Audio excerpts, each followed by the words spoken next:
So, hi everybody. I'm Philippe. We are live already.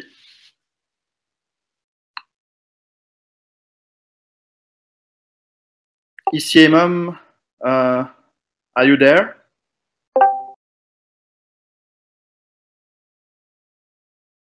Yes. Okay, I let you start, ICMM, because I just need to set up some things. Okay.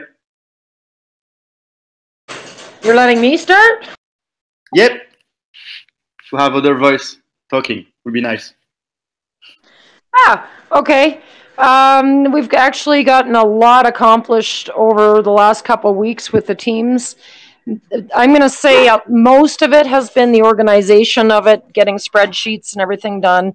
I think we have quite a few of our team coordinators who are on this call today that are going to give you updates on things they've done, things they're currently working on, projects in the future. Hopefully, this is going to be an every week thing from each team to keep everybody better informed. But all in all, everything is going very well. The expected glitches and disagreements on how we're going to run it, but we've all been able to come together and fix everything, and it's getting stronger with every little thing. So it's looking good for the future. So maybe we could have a tour of the table so that people can start talk about how it's going in their team right now. What do you think? Yeah, and Studley's at the top of my list of who's on the call, so let's start with him. Give me a sec. I am fixing my audio.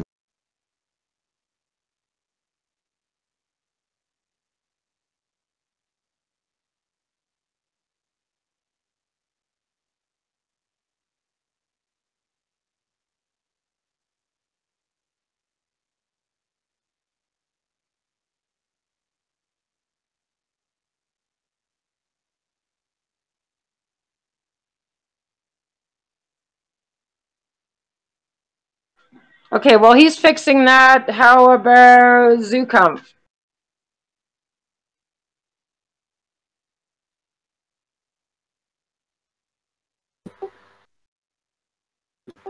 Did you say my name?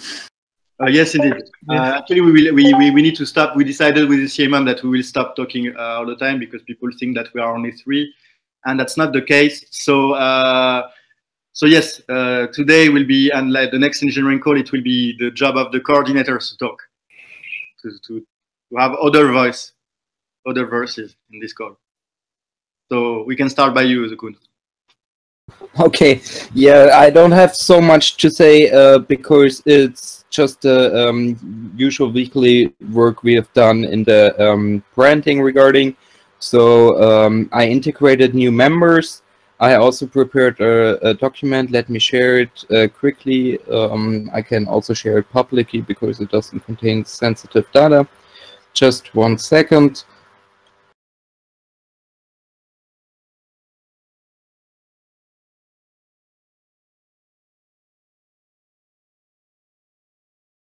Okay, got it.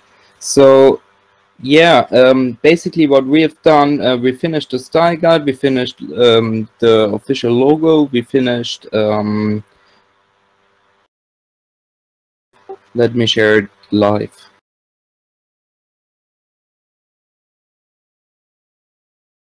Okay, I can't share, sorry guys, I can't share links in the, on the YouTube.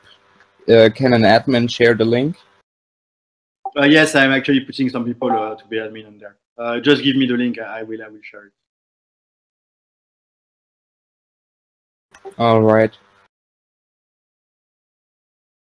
So yeah, Ivan is going to share the link on the live stream, so you can also have a look at it. So as I said, we finished a lot of stuff. I started putting together a designer starting pack containing a layout to do some social media work, like in a support level.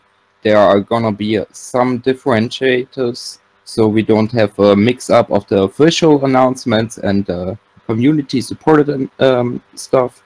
but there gonna be some package to download and modify for the community. So the next thing is we started organizing and designing the Eka brand fashion, and also together with part of the sales team and finance, we started collecting samples, and I think they're going to be ordered next week. So me including are going to provide samples, and then I'm not sure how we're going to decide. Maybe we can again make a community vote if this is requested. What colors to produce first with t-shirts and hoodies, and we try to achieve this as soon as possible. But you have to understand it takes a little bit of time to organize everything. Yeah, so integrated new members. Eka Valrus switched from content creators to support official brand material work. Frank Castle joined the team since the last call to support community work and daily jobs task on the task list. Coin Kovala is already longer supporting Electra and is now officially also joined the team. He's a full stack designer, you could call him. He was already supporting Electra in the past, and I'm happy he's on board. Same with CyberGipsy. Pixie, I'm sorry. He was already before me with Electra and was one of the original UI designers of the new wallet, I believe also. At least he gave some input there with Thomas, and yeah, I think Thomas finished the work of this. And last but not least, there is also Asa. He doesn't have so much time, but he's gonna support us with infographics. Yeah, so that's basically it. What is interesting. If you have any other questions, please put them in the YouTube channel. Alright, so I guess I'll take over. I'm Studley. I'm the user support coordinator, and a quick overview for my team is that we support Electra projects and its users by finding bugs, implementing new methods, guides, and preventing any future problems. I'd like to say that we're kind of wallet whisperers since we're always fixing stuff, but we're mainly watching over the help channel and anyone who needs assistance. And we also post in links and guides for the latest and greatest guides. We've been working on how to fix out-of-sync problems, assertion failed runtime errors on all the OS, and the guide to install the wallet on a Raspberry Pi 3 by popular demand. We will have an updated staking guide for the coming fork out soon, so stay posted for that. The expectations I want you guys to have from us is to be the database of Electra, from fixing an issue in regards to the stock wallets that we have in Electra's project, Electra's projects, past, present, and future. We as a team and being part of this community want everyone to have as much resource as possible to fix any issues that you may have about Electra. And if you're interested in being part of the user support team, feel free to contact me or Nash Clay. He's the user support manager, and we'll get back to you as soon as we can. Thanks.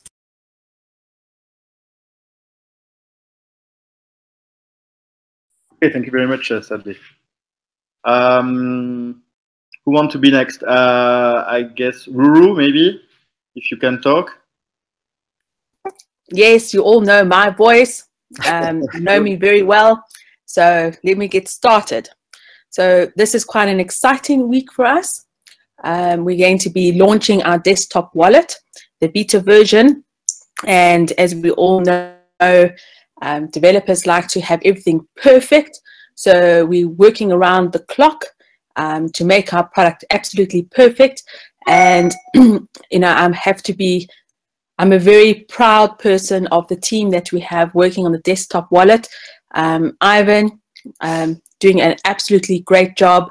Hi, Jazz, fantastic. You know, and you've got to understand this is all community work. So Hi, Jazz is busy in the midst of studying and having to write exams, and he's still absolutely dedicated towards Electra and finishing the desktop wallet. So thank you very much for all of that. Also Powerade, he came in to learn more and to to grow his development, and he has got so stuck into the desktop wallet, and he's doing an absolutely wonderful job. Oxymoron has been doing all the UI designs, and you know, these people have been working so well together and working as a team, and it's absolutely amazing for me to see that certain people from all different parts of the world can work on a project like this and really make it come together. So I'm hoping that you're all excited about this new desktop wallet. No, this is going to be the first version. So it's just the start of it, of what Electra can give the community, and will certainly be growing after that. We've also been looking at the start of our atomic swap project. So although not much development has happened, the development will commence in the second quarter, but the planning, the understanding the architecture, you know, how we're going to implement it, that's all being discussed. And hopefully we will then have it all on paper before we start the actual development. So that is definitely going. I know that the Linux installations for the Electra wallet has been not really there on the web page, but there is an installation procedure. It does work on your Linux operating system. As Studley said, they're busy working on the Raspberry Pi. At the moment, you know, you basically have to run the installation as per instruction.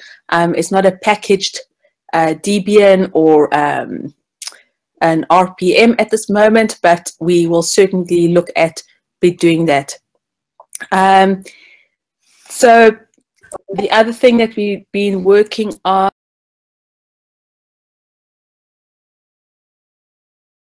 okay, I just lost my place there, sorry about that. Okay, so you know, there are a lot of questions about the forking and when is that going to happen.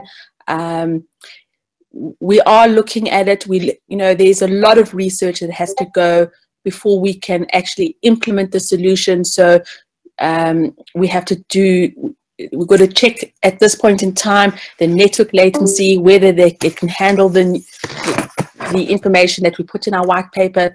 So we are moving forward on that project, but we cannot announce at this point in time when that will be implemented until we know the scope of the project completely. So we're still busy with that. The Social Pay project was started quite a while ago, and we are looking at resurrecting that project, and we're getting some developers in to look at the Social Pay project, because we would love to be able to integrate into Twitter, as well as the latest now is Twitch, and Instagram, and all the Social Pay platforms. So basically that is what we've been busy with. You know, always you can check out our GitHub account and see what we are doing. Everything is open source. You can have a look. We're not hiding anything. So please go and have a look. If there are developers that are interested in helping us, please come forward. We're always looking for new ideas and growing our community. And that's the update from the development department. And thank you very much for that. I don't know, so whoever prefer to talk between me, CCA, Giraffe, and Asmot, I'm not sure. Undertow would be good. He's on and his isn't really long. Oh, yes, Undertow. Yes, okay. All right, hey guys, I'm Undertow, the public relations coordinator. Like ECA Mom said, we are just building off the foundation here from the new restructure, trying to organize. And so public relations is responsible for the white paper as well as the drafting of other official documents, and proofing and editing announcements.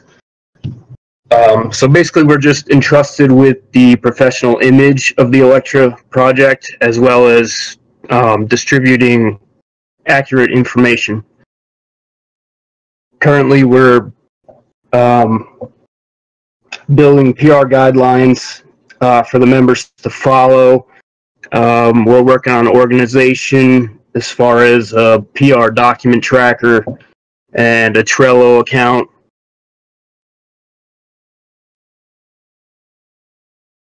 We're looking for more members to join our team, so we're also coming up with a PR team test and training guide for those future applicants. And currently we're working on the white paper update and several articles, a lot of which can be found on medium.com. So that's about all I have for you guys. Thank you very much, Renato.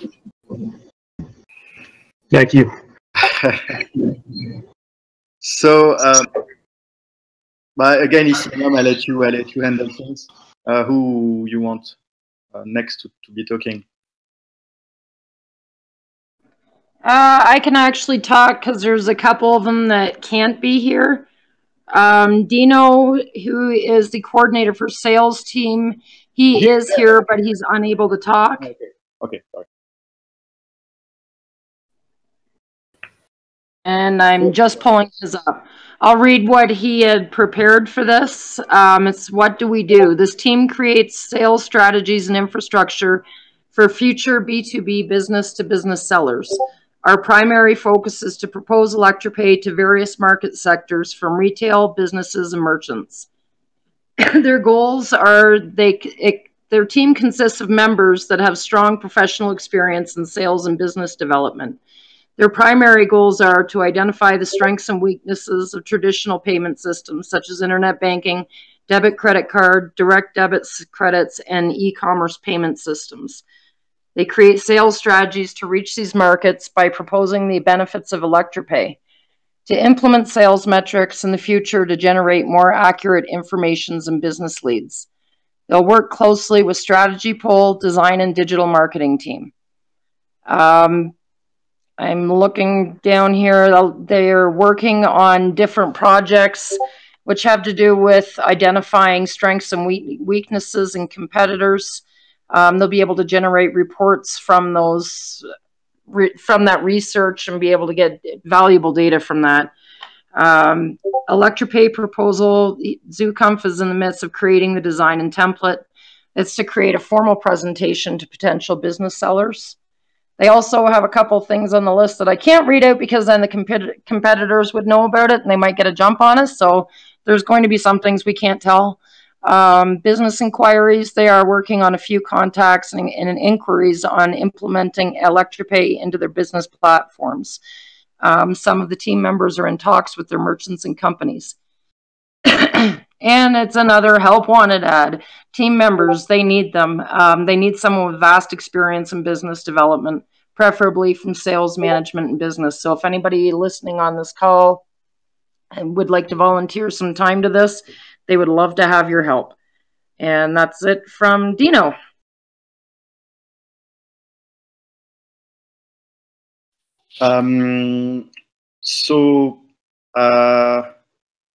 Again, so now we can ask Asmot or ECAGF, I don't know who wants. Asmot, you're around? Normally you should be able to talk. Hello. Can you hear me? Yeah, we can. All right, so this is Electrolife. I want to be speaking on behalf of the community governance team. How is everyone? Really fine, thank you. Great. So what we are actually doing is we are in the midst of, because this is a sensitive issue, our vision is to make sure we're safeguarding, if you will, some semblance of a democratic community where everybody's opinion is taken into account for the future pathways and visions of the project by including their ideas. So we'll be engaging the community about, hey, what don't you see that you'd like to see? Where do you think there should be more of a communal voice where it currently seems like it's lacking? And also just kind of figuring out what it looks like, what should be democratically decided, and what, because there are certainly going to be decisions that had to be made by core team members because they have privileged information and non-disclosure agreements and information on technical data that's just not going to be common knowledge. So clearly there can't be a vote on everything, but we're still building that infrastructure of what that communal governance looks like. In the meantime, we do have some kind of governing principles like organizing governance and business development, monetary policy, team coordination, software development. Like if somebody said, hey, I think it'd be a good idea if we could somehow incorporate optional staking into a mobile wallet. We could say, hey, who else thinks that's a good idea? And then kind of bring it up to the other teams like, hey, this has been talked about. Is this possible? And that way we're having a very 360-degree conversation with the community on what some of those visions look like. Does that make sense?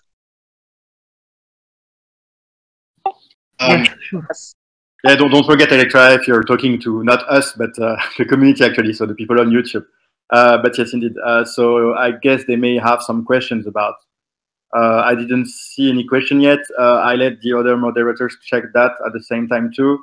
I guess since it's a sensitive issue, I guess people have a lot of questions about the community governance and the first step of this democratic process that we are trying to think about.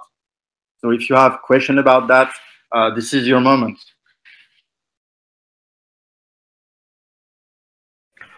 Okay.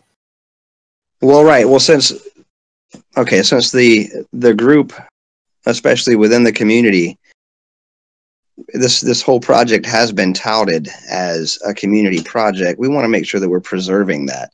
And so that is our job. Our job is to preserve that democratic governance so that it is truly a community coin. Well, everybody has their opinion and has their voice in every decision that's being made. Now, that doesn't necessarily mean, like, if you get a mass influx of uninformed majority who are making ideas that really don't make sense, or they're not in line with the vision of the coin, that's kind of where the community governance really steps in and says, okay, well, let's get this back online and stay focused. Like, who are we? Where are we trying to go? And how do we get there? And we can engage everybody to see what that looks like. And, you know, some people aren't going to care enough to give their input. And those who do care enough will really be passionate about the coin. So it's going to say, hey, that's a good idea. We're going to take this to the team and we're going to talk about it. And we're going to bring back their concerns. That way we have a very fluid conversation between the community members and the developing members who are actually making things happen from a technical standpoint or a partnership standpoint or from a financial standpoint, to make sure all those visions align. And we can operate within these limitations of, hey, I didn't know that we were limited by this, so clearly we can't do that. Well, that's that 360 conversation. Yeah, I took it to the wallet team. They say presently with what we have, that's not possible. But hey, that's a good idea. And that way people are really feeling like they're a part of the community. Like, okay, well, thanks for entertaining that. And I'm sure they'll understand this is very technical and very new and still developing. But that community governance, we get to talk to everybody. We get to moderate those conversations. Say, all right, let's keep it professional. But moreover, we're giving everybody a voice. That way, Renat or some of the other core founders, they're not going to be able to be in every room all the time. But if we have a community governance committee who are spread out having those conversations, it's kind of like funneling it up to make sure everybody's voice is heard.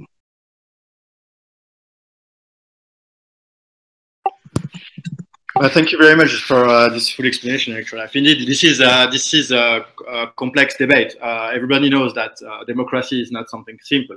At the same time, it's totally fair that the people inside the team, they understand what is happening. But the community at large doesn't have all the information, and I can totally understand that people who are outside of the team, which are actually almost everybody, may have the feeling that actually only 3 or 4 or 7 people that weren't elected are taking all the decisions. So in any case, we created this community governance team to actually find a solution to that. So because it's not just good enough to say on our white paper that we are a community team. Like it's not just a simple word. it has to have a sense and to be a concrete, to start being something concrete for you guys. So yes, actually, their tough job will be to find a way to do that. So yeah. And actually, they have started a lot of things these 2 last weeks, if I'm not wrong, and they have started working on proposals. So they may need some refining still, but I can tell you they have really gone fast, and their first ideas are really interesting. So in any case, you will have a war on that, and it will open a debate, and you will be able to propose stuff, and obviously to vote on it. Right. So step one would be kind of figuring out how the community would like the governance to look by giving them a voice in that initially. Figure out what can actually be democratically governed, because some of it, like I said, is going to be, you have to make decisions based on privileged information, which is not going to be available to everybody. So not everybody's going to be able to vote on that stuff. But it's a potential situation or prospective situation where you can give everybody a voice, but it's also an opportunity to kind of hold the core developers at the top accountable for maintaining and forwarding that democratic projection onto the community, and just not making decisions on a whim or emotionally, and say, hey, look, we shouldn't give this back to the committees, or give it back to the people, and kind of what are their take on it. So it's a way, again, you increase everybody's vision on having their voice heard, and you kind of at the top kind of hold people accountable for, hey, that's not really the direction you talked about in your white paper.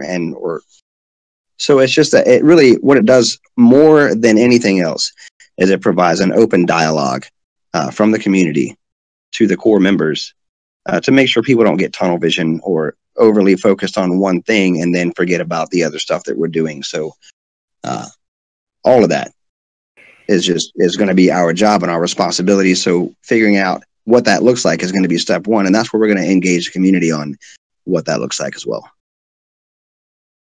Indeed. For that, this is amazing, because I think almost all the team has the same vision. So we do agree on these basics and this fundamental things. So basis. So it's a really good thing. I saw the question about the 50%.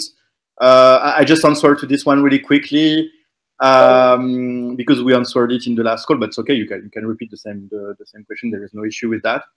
So we had to change from 50% to 10% for 2 main things. The first is purely technical, is that if we keep 50%, we will reach the end of the supply in September, and it's impossible with our actual system, our actual staking system, to go on producing blocks without having a stake reward. So I could go into the real detail, but it's kind of a really complex technical debate, because yes, it's not because of POS in itself, it's because how POS was implemented in our coin originally.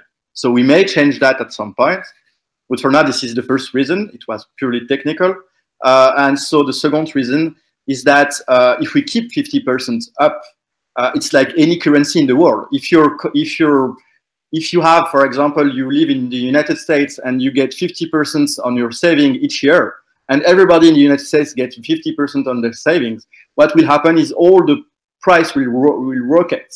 So they will just go up like crazy. Price of houses, they will double each year. And so the inflation will be even bigger than 50%.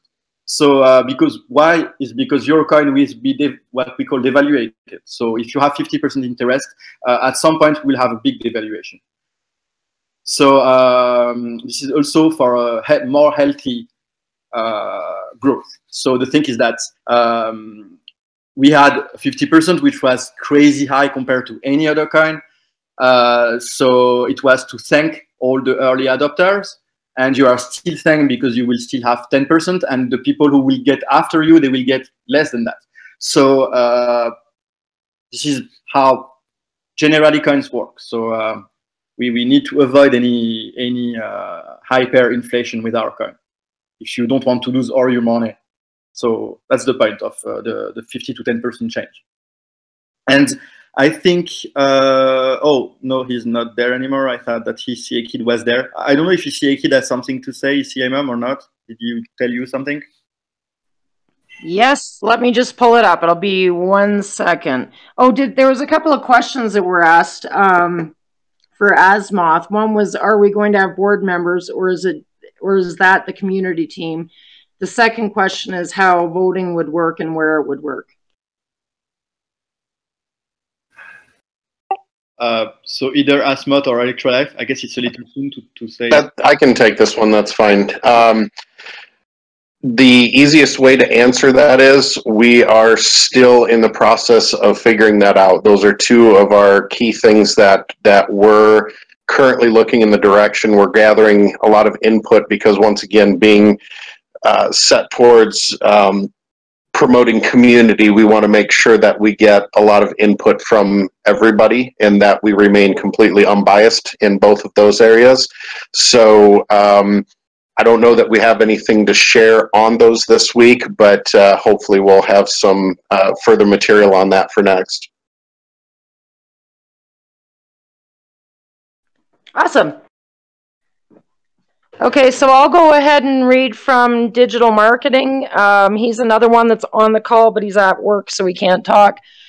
His thing is, over the past week, we've increased our social media reach with more frequent posting. Content is being prepared ahead of time to keep up a steady flow of posts and reach more people. We are now using a social media management tool that analyzes the most active hours on Twitter, Facebook, and Instagram to choose the best times to post. The results of this can be seen on our most recent Facebook post, which has received more user interaction than we have seen in a long time. Our focus at this point is increasing our reach and fully utilizing the free marketing available to us with social media in our awesome community. And that's from Demons in digital marketing. Okay, I think we have almost all the teams. Just, I don't know if you have a word, ICMM, about the International Embassy. I do. He's another one that couldn't call, so I get to read that one too. So International Embassy, this isn't on his because since he wrote his update, it was actually changed. They were what we call the back end team. And as of today, they're going to be moved to the front end. Now, this is actually really good for everybody because we have multiple people that speak many different languages. They're now going to be under those language tabs. There's actually a new IE channel that's in our main community Discord where you can contact any of the ambassadors. The languages are actually written in those languages so people can read where they're going, which I think is kind of exciting. And those ambassadors are working hard out there. Anyway, that's my addition to his update. I'm going to give his update now. The goal of their team, they'd like to have 2 ambassadors per country. They must be Electron first and in good standing within the community in all aspects of social media. Now, the reason for 2 is I believe the way we can we can cover more ground in the country the ambassadors are in. They can also cover for each other if one's not available now that they're in the front end. In the future, events are the biggest priorities. What he means by events are meetings with possible members that currently may live around the ambassadors or you as the community and just getting to know them more. Spreading Electra on what the current currency and company is striving for and getting outside members involved within our community. We've got a lot of people out there who would probably love to be part of our community and volunteer, but they don't even know we exist and what we're doing in Discord. So it's getting that word out and creating communities in other countries. Social media presence, this goes back to his first comment about being in good standing with the Electra community. He wants to see his team heavily involved in all aspects of social media and engaging with the new members. So far, they've done a great job of being active and present, representing Electra as a community. And that's it for his. Okay, nice. So this is nice because, again, they have worked only for maybe 2 weeks or 3 weeks. So like as with the teams organized like that, that's what I mean. And that's kind of incredible what they are able to achieve in a so short time. So do we forget? Did we forget a team, ECMM? I don't think so, but maybe. That's all that's submitted. I think we got everything. The only one I'm not sure if Master Den or Asmoth may have an update for us if they're on the call. Yes, I think Asmoth can talk for Master Den, I guess. Sorry, not Asmoth. Come on. Sorry, Aman, but Aman is not there. Yeah, we don't have anybody from the finance pool. Maybe we are forgetting some part of the whole structure of Electra, that is business development team, administrators, moderators of Telegram. There are many parts of this community that we can implement maybe in the next calls, I suggest, because it's I think so. like now the output do not reflect the whole work that we are doing in this moment for Electra, but just a part of, I don't want to say small part of a partially, but we can maybe increase the output for our users. They will know the overall situation about the ongoing development, not only a small part of the team. For the next call, we can doing this maybe. Well, from we my also side, have ECA Bear in Human Resources, who is constantly looking for new team members. We have a desperate need, or not desperate, we have a need because we are growing so quickly and we're getting so many projects on the go that we're using up our manpower pretty quickly. And we're always finding a whole bunch more new projects we want to get into. So that's ECA Bear. He's in our HR department. He's always accepting applications and going through them. If you're interested in volunteering for anything, it would be ECA Bear that you'd talk to. He's got everything organized. He's got spreadsheets saying who everybody is. He looks after the whole back end as far as manpower is concerned. Iman and Master Den are with the finance department, and I think something must have come up because I saw them on the call. I don't see them here now, so I don't know if maybe they lost their connection, because I know they did have like updates for people on what was going on, but I don't see them on the call at this time. Okay. So yes, indeed, we may include more people. Don't worry, Renat. It's okay for that. Okay. So about business development, for example, who is Dino is talking about the business development since he has to say. Dino, this business development. No, I mean business development, not sales coordination. No, Dino is working on business development actually. This is his job.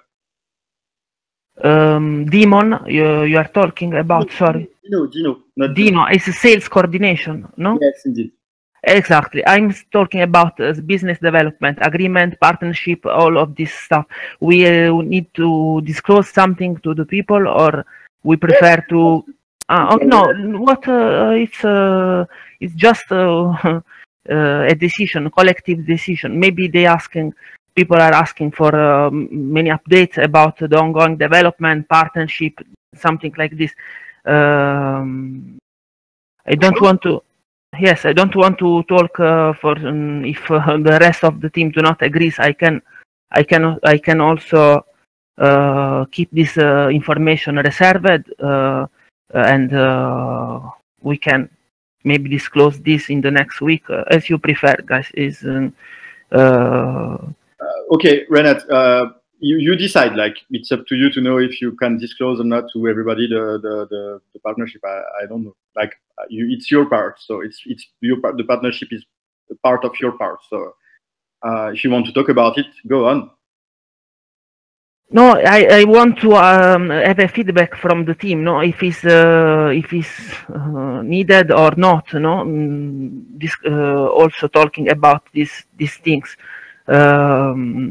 It's just. Don't forget that this call is actually streamed live. Like, everybody is listening to it. So if you want to tell it to everybody in the public, you can, obviously. Like, I guess all the team and people will be happy if you want to reveal things. For example, about some people are asking about Cryptopia listing, and why there are some news not that we will get listed. It's not confirmed, but they are starting to list the first coin in starting from the first days of January. So basically, they are following a plan, starting from the coin that uploaded first, standing based on this calculation. We want to be maybe be considered in the next weeks. So this is the reason behind people are talking that we will get listed soon. It's not confirmed. We are hoping that they will accept us as long as first as possible. And this is for Cryptopia listing. About other business opportunity that we are having, we have a meeting on New York. There is a blockchain meeting in the middle of April, and we are trying to participate with some members of Electra in New York to be represented over there. Have some connection. We can be building also connection with other people in the blockchain event of New York. So this is also very important that we are trying to participate also over there. There is this meeting in Holland. We are still we will participate. I will remember this in Holland. There is another meeting in Germany. And maybe we will participate over there. And in Italy, in Milan, on 4th April, I will meet personally the owner and founder of Atland, Atland is everyone knows, or is very important project in the cryptocurrencies panorama. I will meet this founder.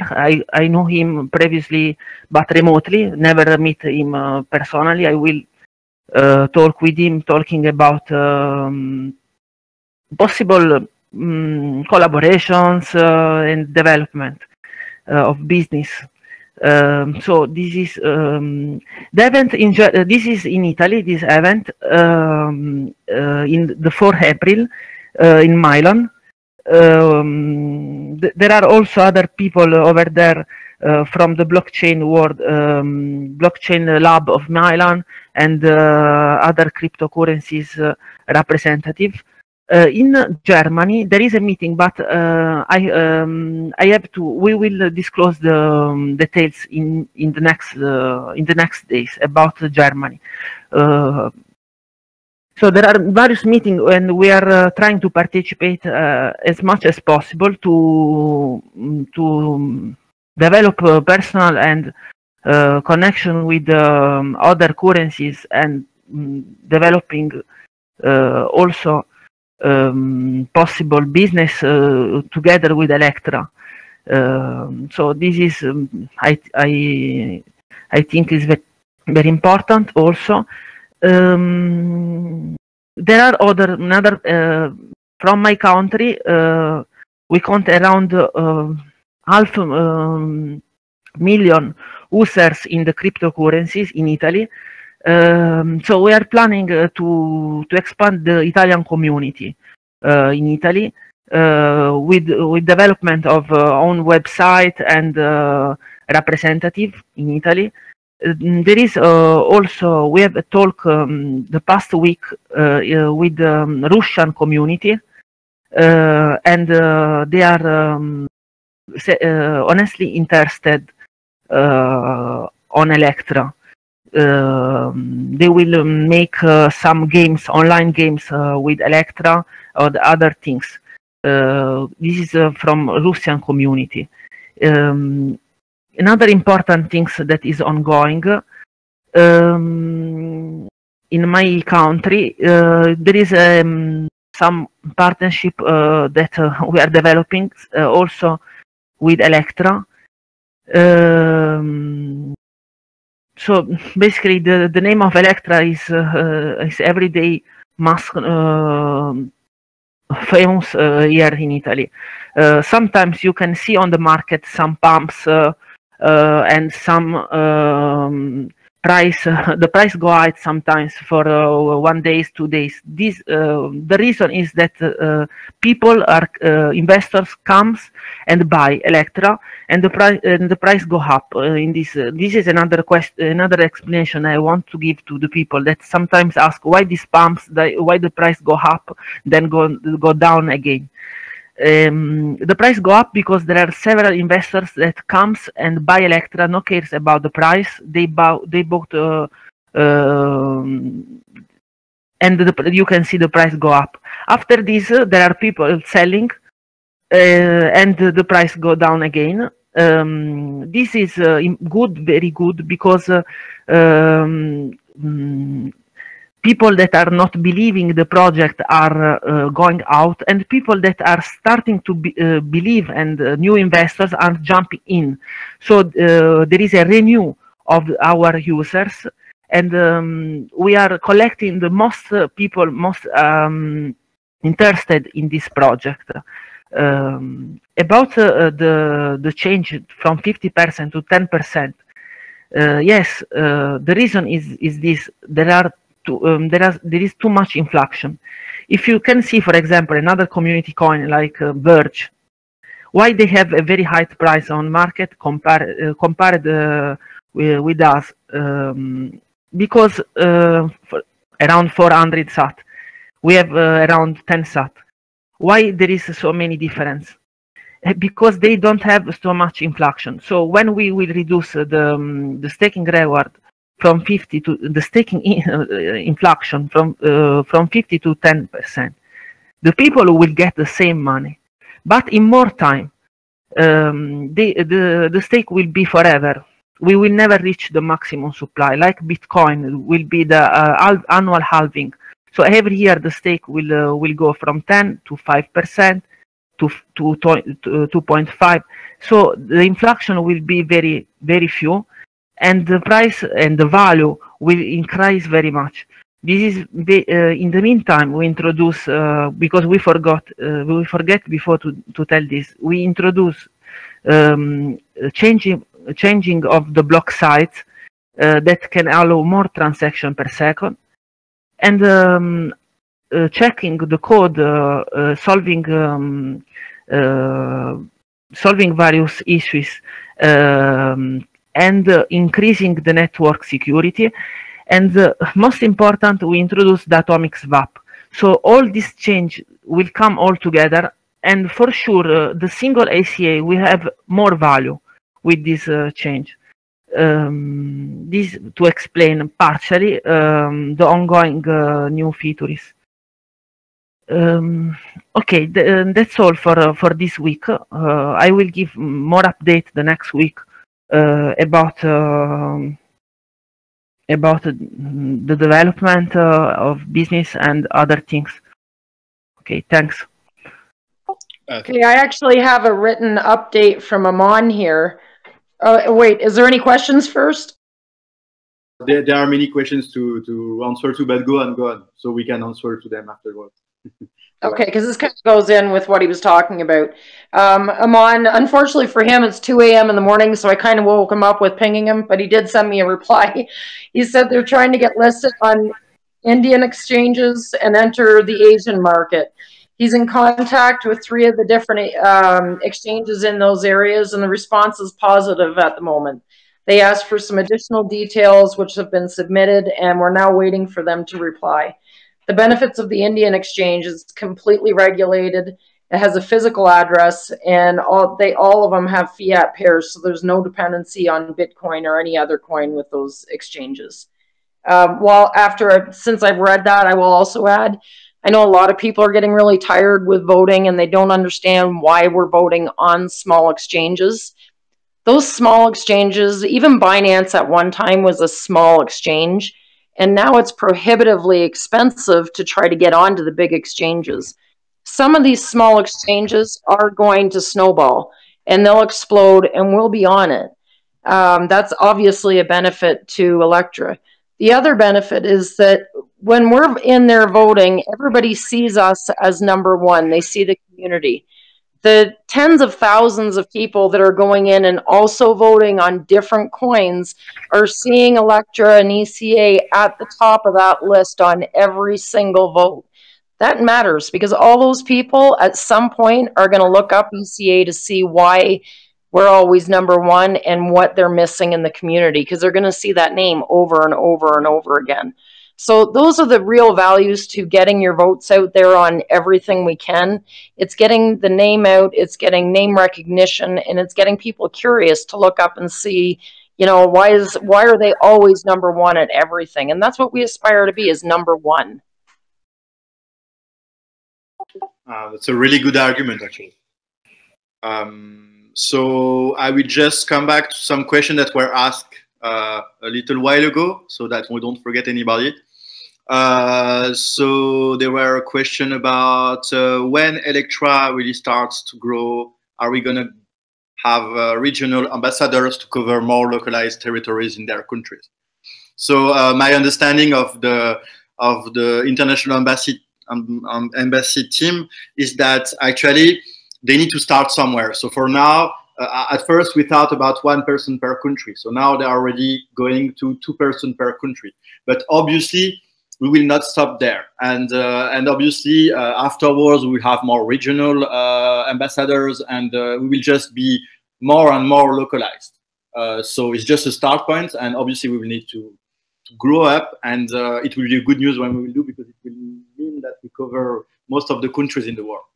So this is for the first question. The second one is about there is a crypto event here.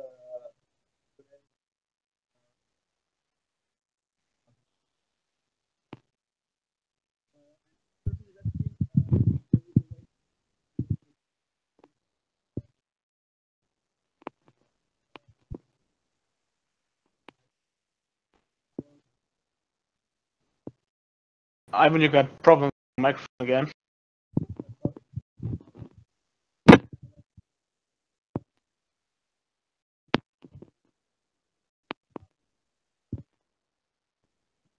So while he fixes his microphone problem, let me add to that. If you're in an area and you'd like to hold an event and you're not an ambassador, contact us. We can provide you with, you know, the information you need. If you would like to go out and do something, you know, we would love for more of the community to get involved and hold events and try to inform people. So don't, you know, please don't let the fact that you're not the ambassador for say Canada and you live in Timbuktu and you want to throw an event, you are more than welcome to throw that event, and we will help you. We will set you up with the international ambassador, and he can guide you on things you should do or shouldn't do and help you in that. Yeah, that's definitely a good thing. Since my microphone doesn't work that well, does somebody can answer the 2 other questions about the one I will copy paste in the chat?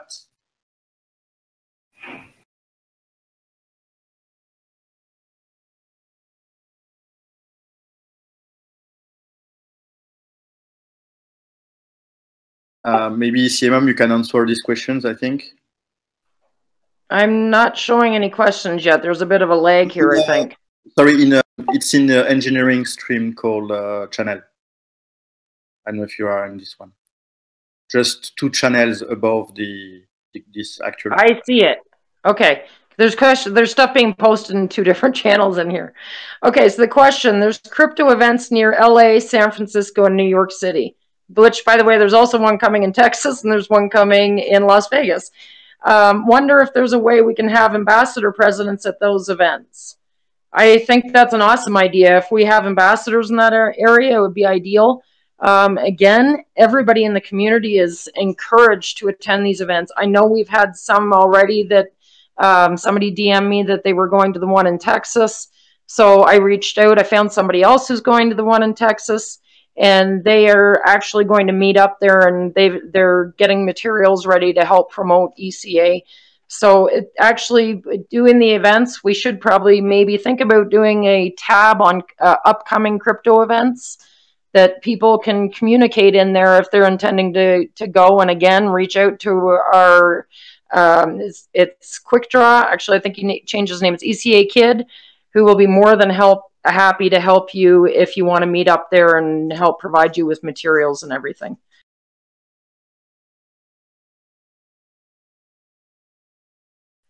Next question. Do you have contacts with Malta? Finance to move to Malta. It's an opportunity if you have contacts of this to adopt. You know, actually, that's a good point. I don't know that information. I will definitely pass that, make sure that our finance coordinator gets this, and he should have an answer for you by next week on what this is. Maybe I can, if my microphone is willing to work.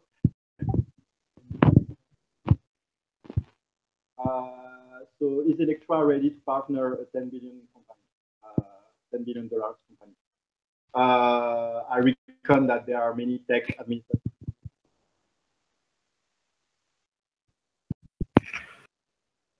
We cannot hear you. Oh my God. Okay. I don't know why. So you still can't hear me right now? No, you're good now. Okay. So yes, what I was saying is that we need to. So actually, about the fact that Electra is ready or not to work with a $10 billion company. So you have to understand. Yes, I need to buy a new microphone. I will do it, by the way. So what I was saying is that we definitely need to consider two things, because it's actually a question that I asked myself to Renat. So I will answer it. Yes, if you talk about a general $10 billion company and we just go there right now and say to them, hey, come on, work with us and start using Electra, what will happen is that they won't pick us up.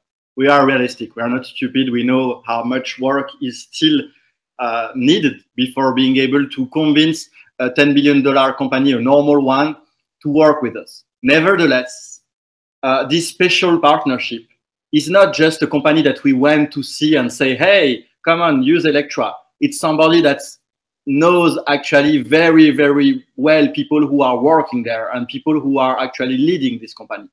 So they are friends. They are not just potential clients. They are friends. So it's a relationship based on friendship. And so it changed everything.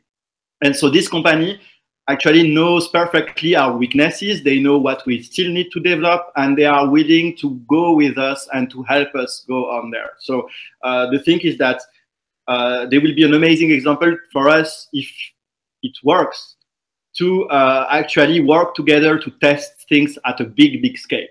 So because we will work with them as friends and not just a client. So that's the answer to this question. So actually, it's a really good thing, because if they accept and if we work with them, then we will be able to start once we are ready with already a very good portfolio. Like once you have one 10 billion company, you can go to see other billionaire companies and tell them, hey, this one worked with us and it works well. So do you want to work with us now? And that's how we're thinking the next process. So I'll read the next question that's on here. I'm not sure who has the answer for this, so I'll just read it, and then whoever's in charge with ElectraPay, pay attention. It's from Anto. Would you like to explain in simple words what ElectraPay is and how it will be different from other payment methods? Does it have an originality compared to Bitcoin or Stellar Lumens?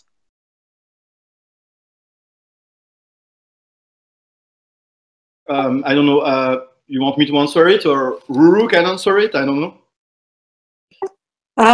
Yeah, so I think you further along with the ElectraPay. We, just from a development side, the ElectraPay, the first stage of the ElectraPay is basically the e-commerce side. But I think, Ivan, I think you'll be able to explain it quite nicely. I don't know if you want to go more into where we want to actually go with ElectraPay. So go for it. And if I feel like you've missed out anything, I'll just add afterwards. Okay.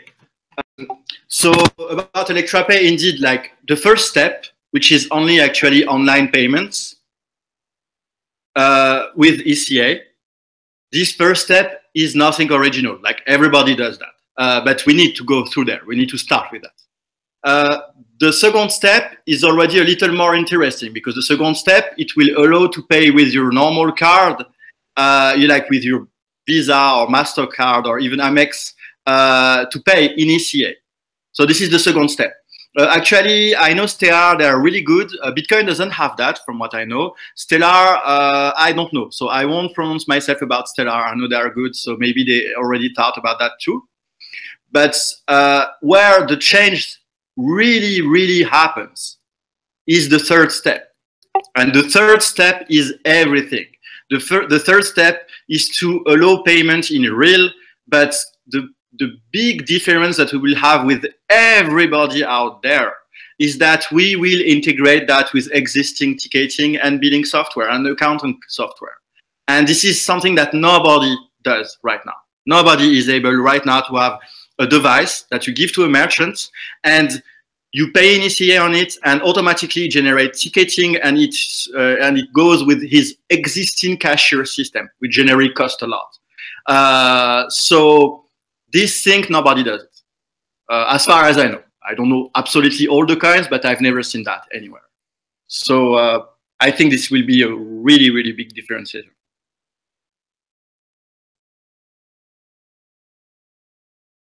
Yeah, I think yes, Stellar Lumens is basically a very good competitor. We're in the same space, so you know, what are we going to compete against them?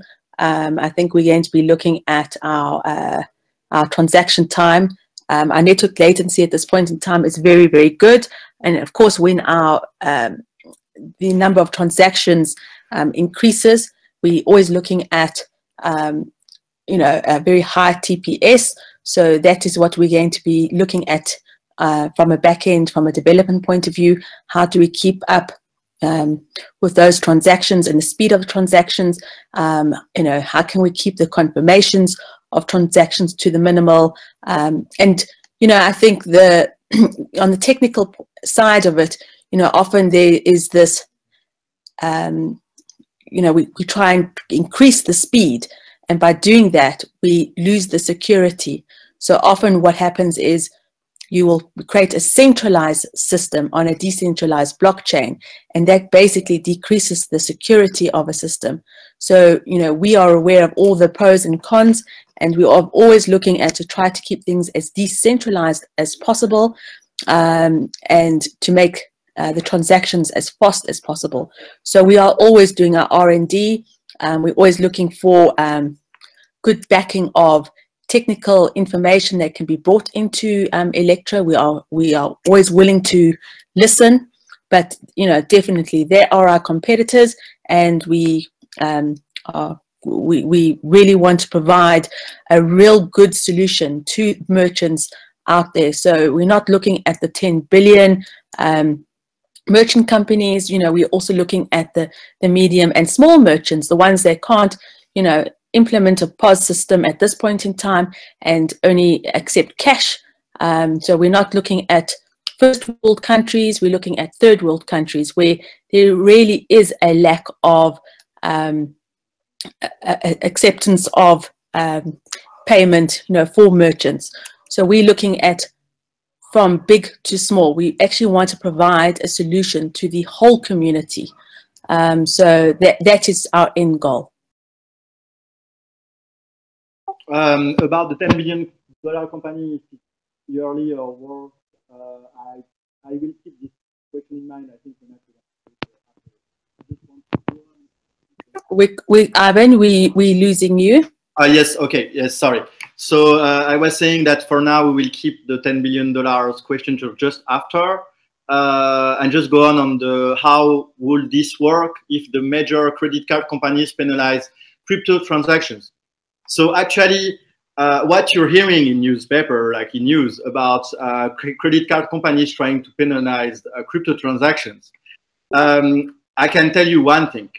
It may happen in some countries, but it won't happen globally, and the major card holders, they won't do that. And you know why they won't do it? Because actually, this is their own users who ask for that.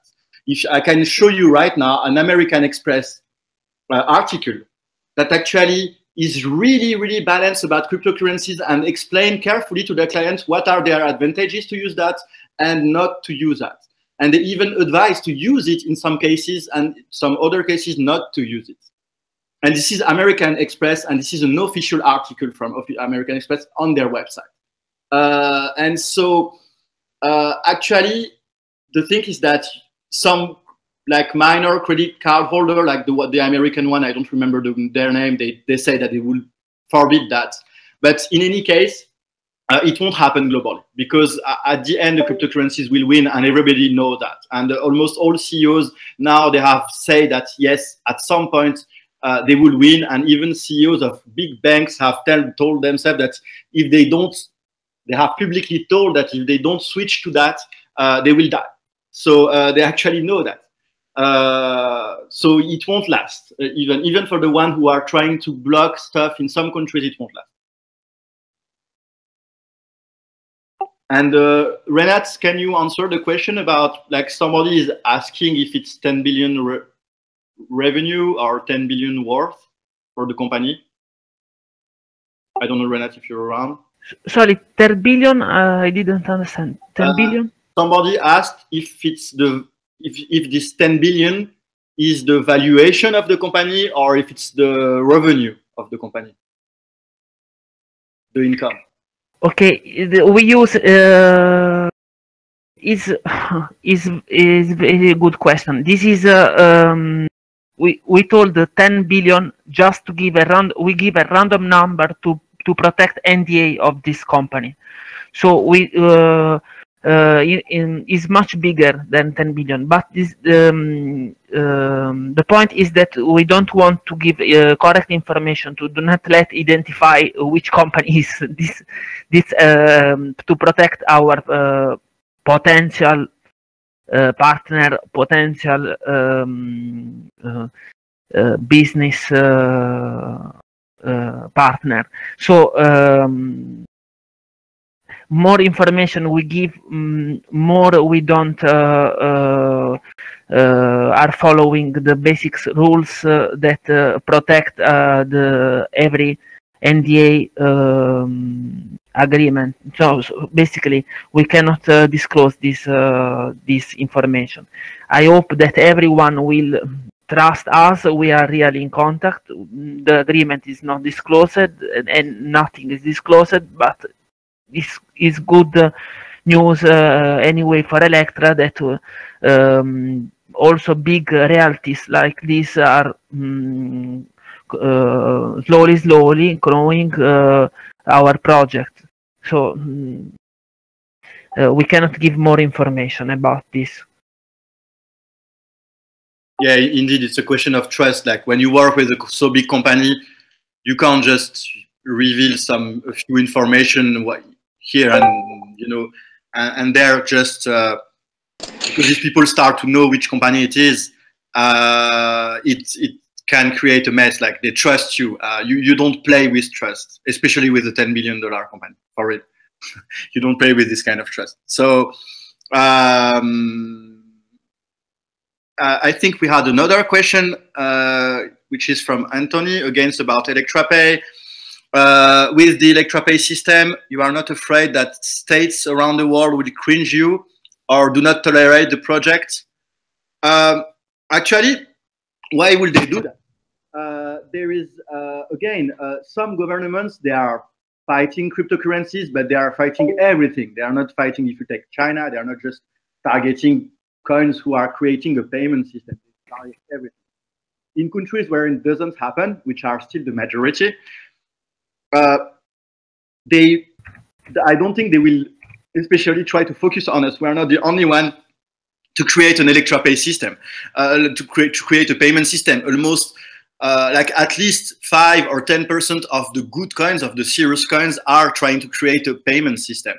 So they won't target us especially. They will, if they target, they will target everybody. So it will be stupid to stop just because we are frightened about that. If it happens, it happens, and it will be on a country.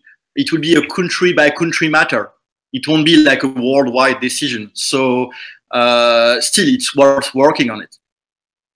Again, like Ruru told, we want to target third world country a lot too, and there, to be sincere, there is no accounting. I don't know, you can go to Senegal, for example, and you will see that there most merchants, they don't have an accounting, they don't declare the taxes and stuff. They don't care. They just want to have a system that works. So this is an example of why we shouldn't stop, because we are frightened by some countries which may block us.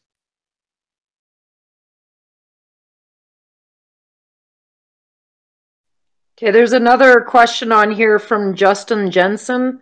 Says, can you put to rest the 10 million, 15 million masternode rumors?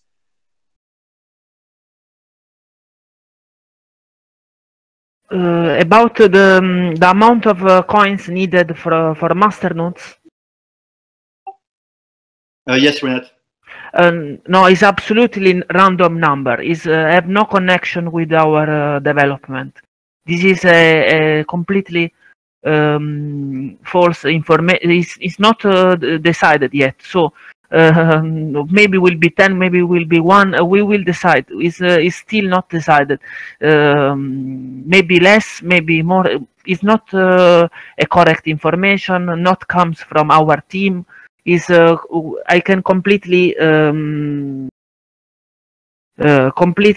tell that this information is not true at all. So this is only a rumor around. This really not true.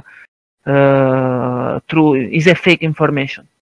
So because we have not decided yet. So maybe we will decide another number. This is not. So it's very far. It's in the third quarter of this year. So yes, actually, we as part of the software development team, and Ruru is the same for Ruru too. We have not even started to decide what Masternode will exactly do. So we have started to talk about it and to think about different options, and these options will have an impact on how much we want for the nodes. So it's to show you how far we are from even thinking about a number. Like right now, as a developer, I don't even know or even think about a specific number. And I think it's the same for Ruru or Renat. So this is to show you how far we are from there. So nobody has even suggested a number right now. Every kind of number have happened, but there is not one developer who has said, "Oh, we should do that." No, we don't have even something to start with. So.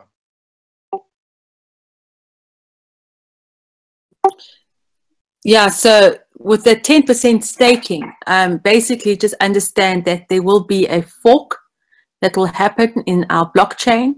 And basically, once the fork happens, then, we basically start with the new rules. So, yeah, so if you haven't staked, then basically you do start from scratch. Yes, because the new calculation is based on the fork. And the fork is a change, is a real change, because obviously if there is no fork, some people will just keep the old wallet and will keep the 50%. So it's impossible. So it's why it's a fork. And since it's a fork, you can't have a valuation of the old coin working for the new one. Yeah, so unfortunately you do lose whatever staking that you did have. If you are on 40, 190 days, whatever, when you do fork, remember the old blockchain does not talk to the anything from the new fork, so everything does get reset, and we have to start from scratch. But we can also add that the calculation will be not the same, because we will change the coin age, and will be not so longer as before. For example, someone have 200 days, expected days for stake. This will not happen in the like this. will be will be more frequent the stake. So we can tell this at least to people.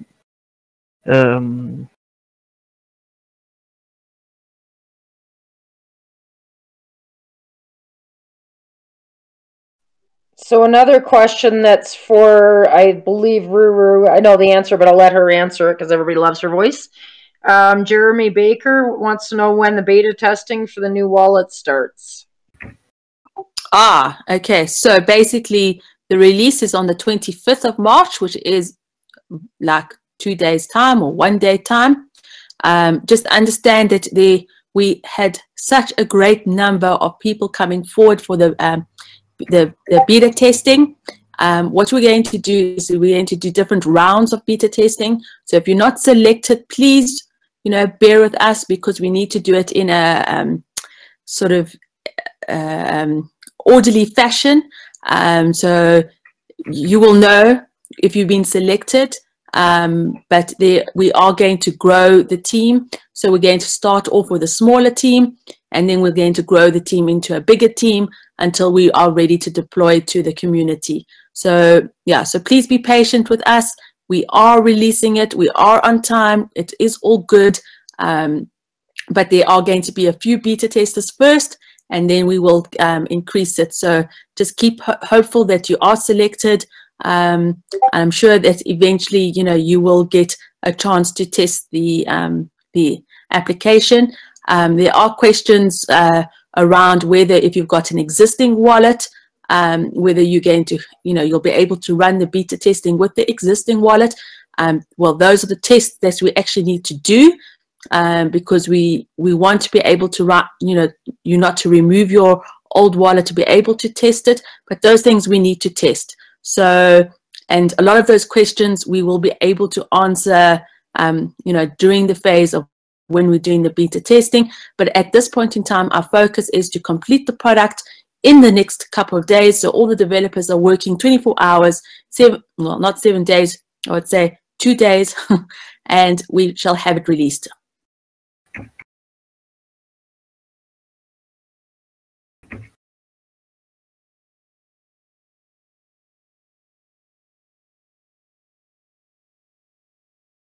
Are there any other questions on the chat?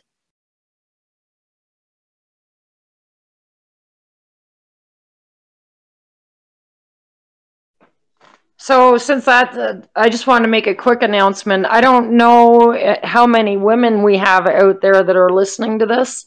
We're actually going to be developing a Woman of ECA team who's going to be specifically looking at the industry. There's not a lot of women in it, so we figured who better to talk about it and how to get people into it and involved than to talk to other women. So if you're a woman out there, please contact myself or ECA Giraffe. We will be setting up with just a quick voice call just to verify. But we'd love to hear from you because we think we could actually accomplish a lot, not only in Electra, but in the crypto community itself, in getting ourselves better recognized and better informed.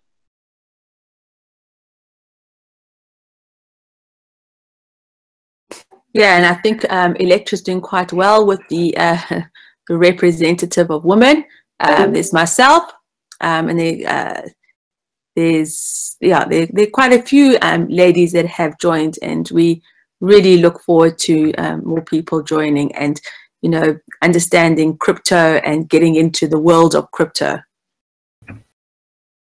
We want to be approachable, and that's why we're doing this. We want to be approachable and less overwhelming getting into it. Getting on Discord, getting on top of it. So you're welcome to join us. We weren't able to hear that last question. So while you try and figure out what was going on with your audio, Ruru or Ivan, you might be the two, I would imagine, that would answer the question that Justin Jensen has. Wants to clarify if it's a soft or a hard fork.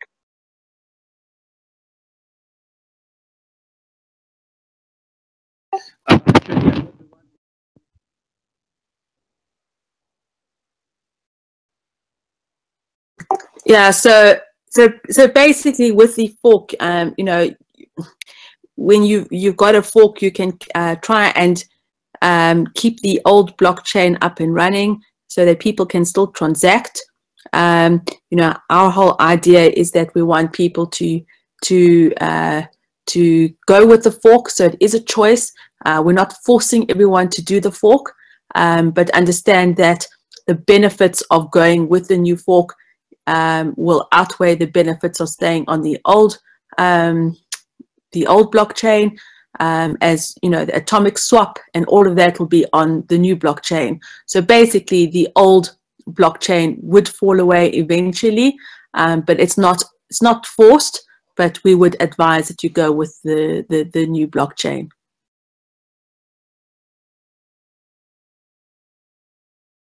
Yeah, indeed, it's a matter to know. Just to clarify the thing, normally, again, I tell you, I'm not a blockchain developer, at least not yet. I'm learning about that part. But for the blockchain developer, just to make a difference between a soft fork and an hard fork, to make it simple, a soft fork is back compatible. So the new coin, the new generated coin are back compatible with the old one, and the hard fork is not back compatible with the old system. So actually, well, it's just my guess. I'm not 100% sure, but my guess it will be a hard fork because actually, if you don't do a hard fork, some people could still have, you know, new rewards on the old coins. They could have still keep their 50%. So in my opinion, it will be a hard fork. But I just put that between quotes because it has to be confirmed.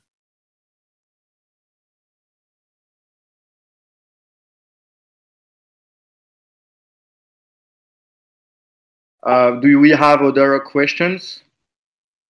So in any case, for this question, I will ask. I don't say that to just push it forward. I will ask to our blockchain developer, and our Ruru will ask, and next time we will answer that. Yeah, so you understand that, you know, there are a lot of developers that do the development around the core blockchain. The core blockchain developers are a separate bunch. We developed the blockchain using C++, so it's quite complex. You know, there is quite a few developers out there that understand the blockchain. You know, I think for everybody, the technology is not an easy technology to learn, and even the coding behind it is very complex, using complex languages like C++. So, you know, not many people do understand the complexities of it, so we might not have all the answers right there and then. We're learning a great amount about, you know, the digging into the code of the blockchain, so we're learning a lot at this point in time. But if there are, you know, very technical questions that need to be asked, you know, we can always go back to the blockchain developers and ask them. But I'm pretty sure that this is a hard fork, and it's, you know, and when you're doing a fork, we need to look at the security of how the forking happens, because you do not want double transactions to happen. So all that type of thing needs to be looked at. The beta testing, yeah, so, you know, with testing, how long is a string? Yeah, so it's very hard to tell. We are trying to keep it as minimal as possible. We're looking at a 2-week line of testing, and hopefully we'll iron out any bugs that do come out. We're hoping that there are not too many bugs, so that will help us to release the wallet to the community earlier. So, you know, we will be working hard around this. So hopefully the full version of the desktop wallet will be available to the community soon. But at this point in time, and this is where I think that most projects actually fall apart, in the sense that testing is not really something that you can pinpoint. You hope that you understand exactly what problems you will have, so we will drive the project so that we get the testing done and completed as soon as possible. But you know, from as a development manager and looking after as an overseer, I cannot make any promise, but I can promise that we will sort any issues as soon as we can. I can answer the question about the POS. Very good question. Ivan, we can't hear you. Sorry. So I was saying that I will answer the DPoS question. This is a very good question, and I'm happy to have this kind of question in the chat. Actually, right now, the fork that we will do, it will still be a POS like it is right now. It won't be a delegated POS. A delegated POS is not a small change. It's like crazy big change. It basically needs to recode half of the blockchain. So actually, this is why we don't do it right now, because like you have to be careful about the history. Nevertheless, it's way too soon to talk about that. But there are even more interesting things than DPoS. And so if we would have at some point to have a so big change in our blockchain, because actually it's a pure change of technology to go via delegated proof of stake. And I know it's really interesting, especially in terms of democratic system. However, if we would go to this direction, we will do way more than DPoS. So this is way too soon to talk about it. It's way too soon to talk about that. But it's not out of the debate that maybe one day in the next month, in the next year, maybe one day we will have a real change, a deep change, a deep technological change about the consensus and how our POS work. But I can't answer that directly like right now, because obviously it's just thinking through right now, and we are far from there. So this is really important to know that. So no, we don't switch to DPoS. And why we don't switch to DPoS is because when we will do it, we will do way better than DPoS. I can tell you that, guys. Okay, so there's another question. Where does this fit with the fork, and will atomic swaps be launched with the fork? So at this point in time, we are doing separate development projects for both atomic swap and the fork and the changes in the blockchain.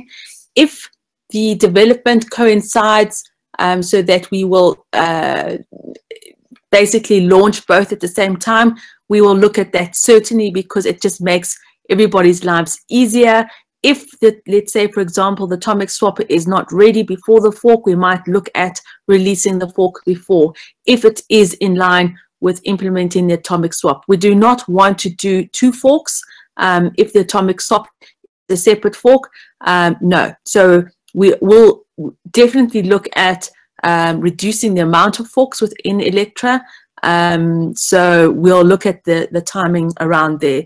But if we can implement the fork before the atomic swaps, and it looks, it's a better way of doing things, then certainly we'll do that. So we're not tied in at this point in time, but, depending on the timing of the development of these two projects, and we'll have a better idea of when the deadline will be. We know that it'll be in Q2, but we will certainly look at implementing both at the same time, just to make it easier. And I think we missed another question that was from SWAT about what is the actual time frame of development for atomic swap, and can we get a weekly update attached to the roadmap progress bars? Ruru, you want to answer?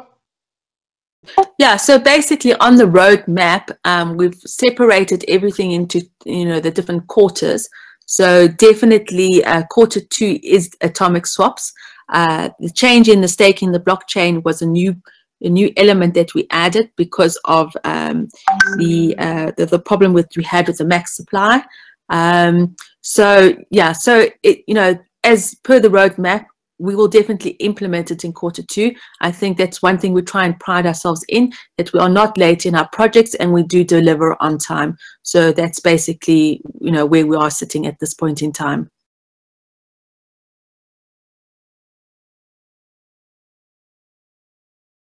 Yeah, I'm going to try and do one better than a website, and we're going to try and create a different way of communicating the development within Electra to the community, but I do not want to say too much at this point in time because it's something quite an exciting project that we are working towards, and I'm quite excited. Maybe you'll be hearing from me more. Yeah, indeed, you will have something way better than actually you can already tell it because people know that we are working on the Electra newsroom. But yes, indeed, it will be a way better thing than just an update on the website. That being said, the website will be redesigned at some point. We didn't set a date yet, but it will be redesigned at some point to have way more information there. First, to at least a planning like for all the events, so that you can see have a map of the world and be informed about all the events that will happen all over. Oh, sorry, about the website. Sorry. Okay. So yes, indeed, yes. So I was saying. So that with this redesign of the website, so you will have a map with all the events in there. Also, maybe the community that is the closest to you, so that you can contact them and do something with them. And we will also have definitely more information about the updates. And so with the Electra newsroom, not only you will have a weekly news show on YouTube, but you will also have a corresponding resume of that, like a corresponding, sorry, but not resume, but a corresponding brief of that. And it will be published on our Medium. It's already planned. So we will have that, definitely.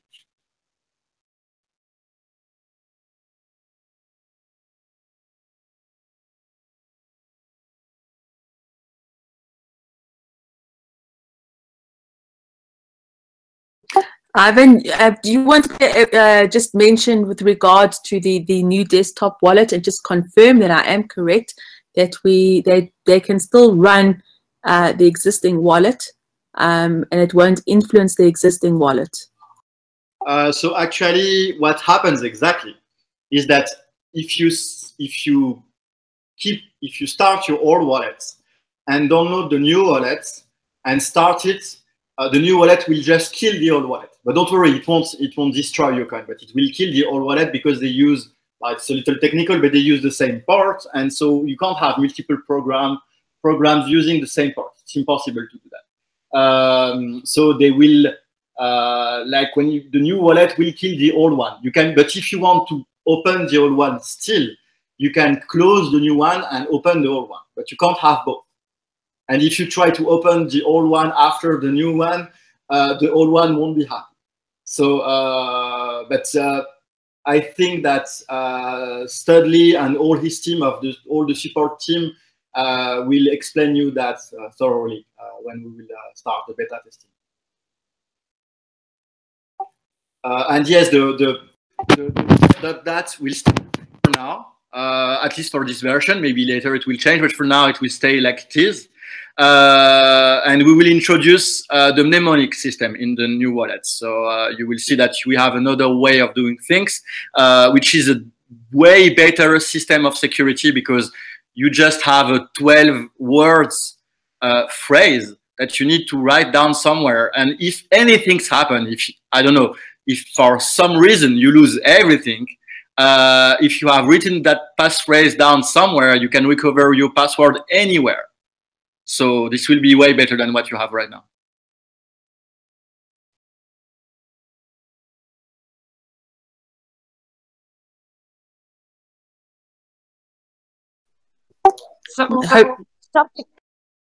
Oh, go ahead. No. I was going to also just fill in the gap, but you carry on.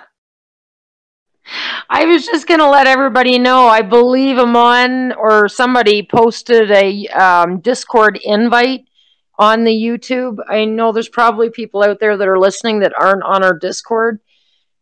If you come join Discord, there's thousands of users in here that are ECA members. Most of your questions can be answered in the Discord. You don't actually have to wait for the engineering call to get a lot of these answers. It's a really informative place to be. There's multiple people to answer your questions. I think everybody on this call is a Discord member, so the team members and everything are always accessible to you. It's a great place to be. You'll actually make a lot of new friends.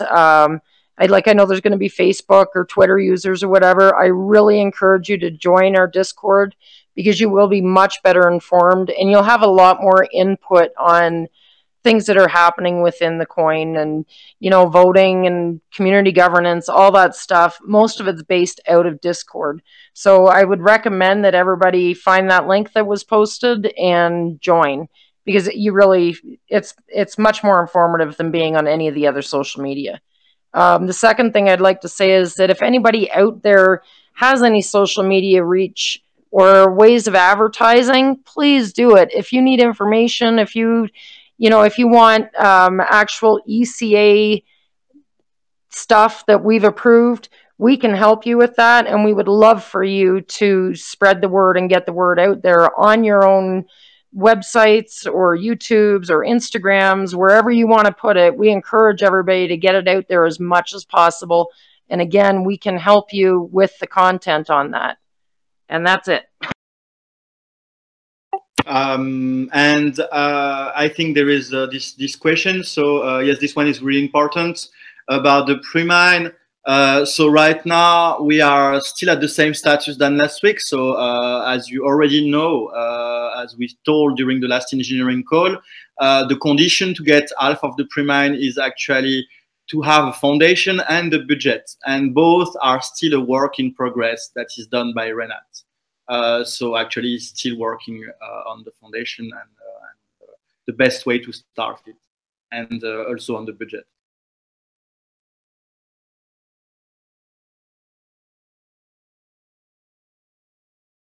I don't know, Renat, if you're around. I don't know. Yeah, I knew you left, but I don't know if you came back or not. I don't think so. He's still not here, so I think he's gone now. Okay, yes, I saw his message. So, will there be an alternating seed generator that has 2FA connecting to an external device such as USB? Yes, like a YubiKey or stuff like that. Actually not in this version, but it's definitely something that we will do at some point. Because myself, I'm crazy about 2FA. I think I have at least 50 services that are behind 2FA. So yes, we will definitely have that. I don't know if the first version of 2FA, like this wallet, won't have 2FA. We will suggest that later on. If people agree with it, because don't forget that 2FA won't be dealt by us, it's dealt by somebody else. So it will be based on the willing of our users. But more likely, a USB-based 2FA won't be the first 2FA that we will implement. I think we will start with a classic 2FA with your phone, and maybe Duo, if some of you use it, because Duo is way easier to use than Google Authenticator. We will try to avoid people using, the kind of synchronized 2FA that is really bad, and even if it's so popular. And maybe the next step indeed would be to be compatible with YubiKeys and stuff like that. But it's not on our planning yet, but we will do it definitely because it's a big matter of security. So we will do it for the second or the third version, definitely.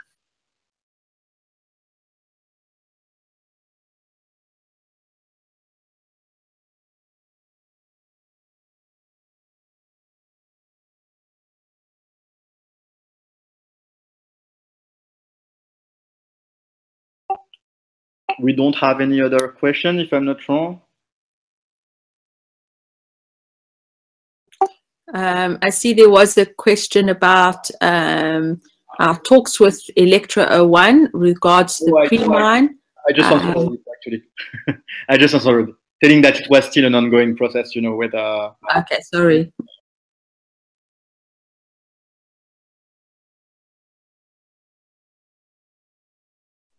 Jeremy Baker is asking, how can we donate to the project? I guess maybe Ivan for that? No, actually, it's only Renat who knows that. I don't know. I know at some address. What is the question? The donation address for the Electro project. We definitely do have a donation wallet for the project. So you can certainly donate to the project, or you can donate your time to the project. So, you know, either or, we look for both. So, Renat, can you answer that? Do you know any donation address that we have? Yes, we have a donation address in Bitcoin, Litecoin, and Electra. But the details, I could have details, master them. But it's not public yet. This okay. We yes, Aman, I think, have a finance pool also. Yes, unfortunately, we don't have the finance pool guys here. No, Aman is not here. No, he's not. He's just chatting there, but he's not in the call. It's posted on Telegram. Okay. Yes. So he doesn't hear, I think, what we're saying, or maybe, I don't know. But in any case, yes. So you're telling that it's Aman who knows that, or Aman or admin Mastodon? Yes, yes. Aman is hearing us in this moment. He will provide the address on YouTube and on Telegram soon. So while he gets, the next question is from Michael Sarasori. He said he's wondering what unspecified LLC's role is in the partnership. Renat again, I think, no? I was writing with Aman, sorry. Yeah, no, that's fine. So basically, LLC Unspecified, they are a company based out in America. They did put a Facebook post out, you know, saying that they would like to work with us and see what we're doing. They're quite interested in the project. So they did contact us. Renat and I had a nice discussion with them. We invited them into the dev group. So they are on our Discord back end, as well as they do have access to our GitHub. And at this time, they are looking at how we're operating and, you know, getting more information. So, you know, that, you know, all this does take time. So at this point in time, we have nothing more to really say about them and, you know, what they are doing with us. But they are part of our Discord and, you know, and our GitHub. Yes, I guess it's a little soon to, like, it's just a starting point of discussion, because I guess it's a little soon since the Atomic Swap won't start being developed before 1 or 2 months at least.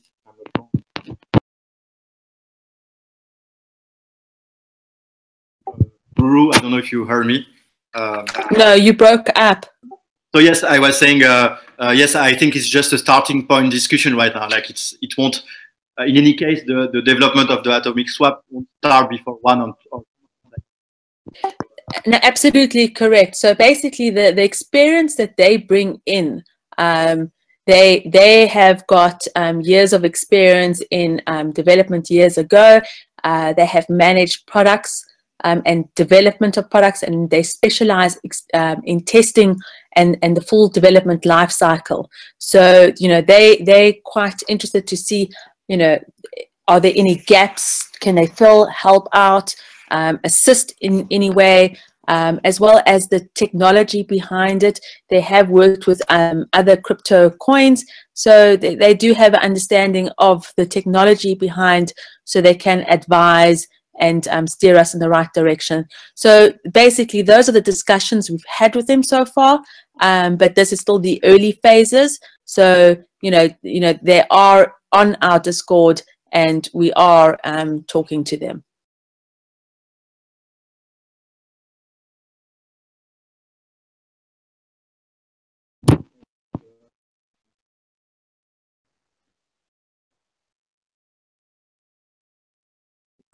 We can't hear you, Ivan. No, I was saying that I think that was all the question, no? Do we have still another question? No, I think that is it. So, as usually, thank you very much, guys. Thank you for staying with us. And as you see, each week we're trying to do as much progress as we can. So thank you very much again. Thanks. Thank you, everybody. Thank you all.